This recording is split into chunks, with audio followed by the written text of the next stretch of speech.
I sit on a council of 13 people that take orders only from the Rothschild Tribunal in London, which they claim they take their orders directly from Lucifer. I was the manager of Zodiac Productions, which Zodiac Productions' name's been changed since then. I'm not even sure what they call it now, but it's the largest music conglomerate in the world.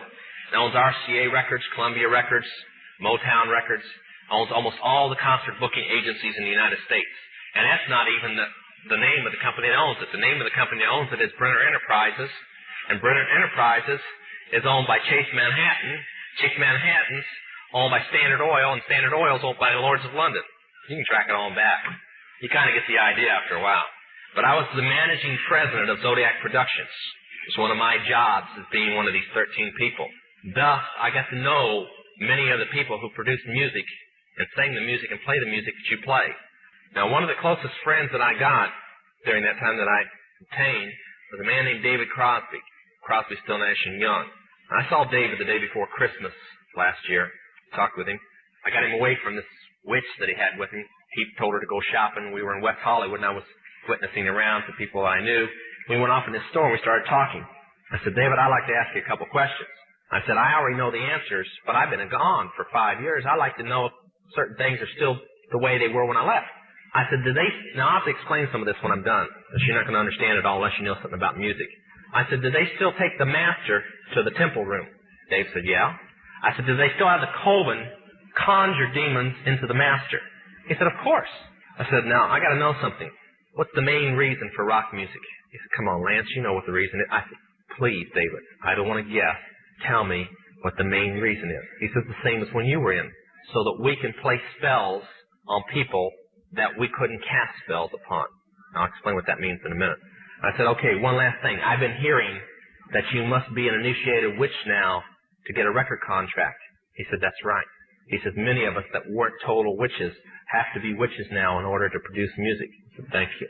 The master is a tape about as big as the top of this podium that looks like an overgrown 8-track that the album is cut on and is placed in a machine that produces and presses the records and the 8-tracks and cassettes that you buy. After it's been recorded, it's taken in.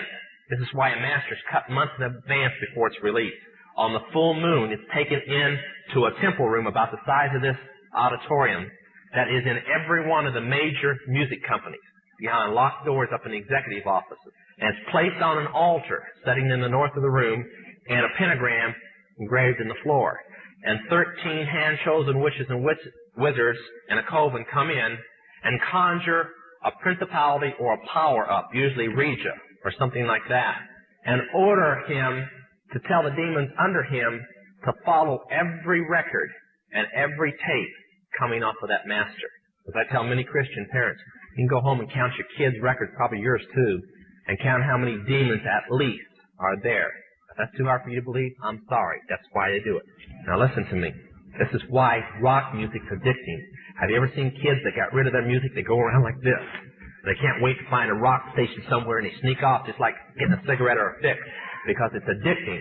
That's why they can't give it up. The rest of the conversation was this. You can't cast a spell on a Christian, but you can get a Christian to cast a spell on themselves. If you give the permission for the spell to work, being a Christian won't block it. And rock music is not just a song.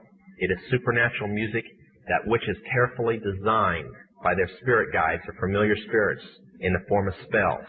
Now, although the devil's music's power is the music and God's music is the words, much of the songs are written in what we call witch language.